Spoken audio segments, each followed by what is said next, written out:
Good day. Please introduce yourself.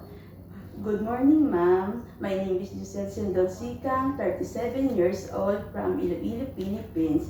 I am the only one daughter of Mr. and Mrs. Joselito Sindol, and I'm married with 3 kids, 18 years old, 13 years old, and 11 years old. I was graduated at Hotel and Restaurant Management last 2009. Okay, so can you tutor kids? Yes, ma'am. And you have 3 children already grown up. So are you the one taking care of them? Yes, ma'am. And do you have a work experience as a domestic helper abroad before? No, ma'am, but I have a work experience here in Manila, Philippines with a couple with 2 kids, 5 years old and 2 years old. But I do a household chores like cleaning the house, washing the clothes, ironing the clothes, cooking. But my main duty is to take care of 2 kids. Okay, so is there another helper in your employer household?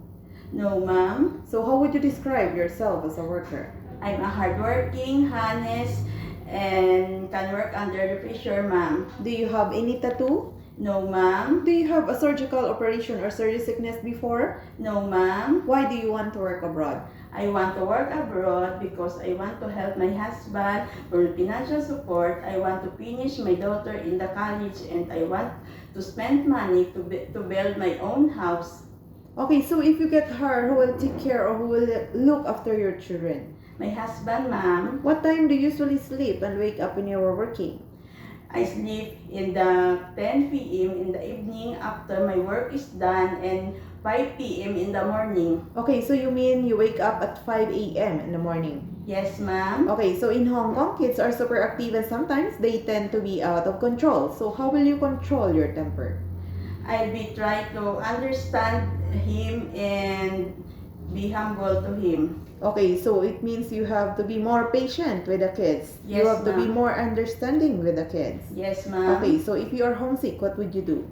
I will think to myself that I need this job and for my family. Do you accept no day off but instead to be paid by your employer? Yes, ma'am. When you visited the parents, relatives, and friends of your employer, will you help and do the housework there? Yes, ma'am. Do you have an allergy to a certain food? No, ma'am. Can you promise not to lend money in Hong Kong? Yes, ma'am. Are you scared of dogs and cats? No, ma'am. And by the way, are you willing to share room with the kids? Yes, ma'am. What will you do if the baby is sick? I check the body temperature of the baby. If the baby is sick, I call my employer, ma'am. Do you smoke or drink alcohol? No, ma'am. Do you promise not to use your cell phone during Yes. working hours? Yes, ma'am. Okay, so do you promise to finish your contract with your employer? Yes, ma'am. And are you willing to extend your contract if your employer requested to? Yes, ma'am. I'm willing to extend my contract if the employer needs me. Can you sing a nursery song for kids? 1 little, 2 little, 3 little angel, 4 little, 5 little, 6 little angel, 7 little, 8 little, 9 little angel, 10 little angel boy. Okay, thank you. And can you please say a short message to your future employer? Good morning, ma'am, and I hope you select me as one of your helper. I will promise that I will serve your family better as I can. I'm a hardworking, honest, and responsible person. Thank you, ma'am.